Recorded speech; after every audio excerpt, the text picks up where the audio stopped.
Chief executive officer D Sialkot की जानिब से दौरान सर्विस फौत होने वाले सरकारी मुलाजमीन के अहले खाना की मुआवनत के हवाले से अहम हिदायत जारी की गई। नोटिफिकेशन के मुताबिक तमाम ज़िले अफसरान को हिदायत दी गई है कि जो भी सरकारी मुलाजिम किसी भी स्केल में दौरान सर्विस वफात पा जाए, मुतालिका अफसर उनका नामजद करदा नुमाइंदा ज़ाती तौर पर मरहूम के अहले खाना से तज़ियत करे। इसके अलावा सरकारी तौर पर बेवा दीगर कानूनी वारिसन को हुकूमत की जानिब से फराहम किए जाने वाले तमाम माली और कानूनी मामलात में मुकम्मल रहनुमाई फराहम करना भी अफसरान की जिम्मेदारी होगी। चीफ एग्जीक्यूटिव ऑफिसर ने वाज़ेह किया है कि मुतालिका अफसरान इस अमर के पाबंद होंगे कि वो मज़कूरा केसेस बर वक्त तैयार करें और उनकी मंजूरी को यकीनी बनाएं।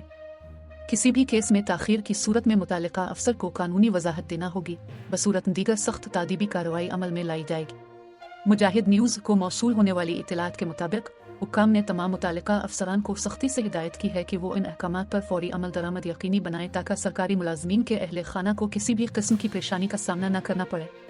मज़ीद ताज़ा तरीन खबरों के लिए मुजाहिद न्यूज़ को फॉलो कर लें और शेयर करना ना भूलें।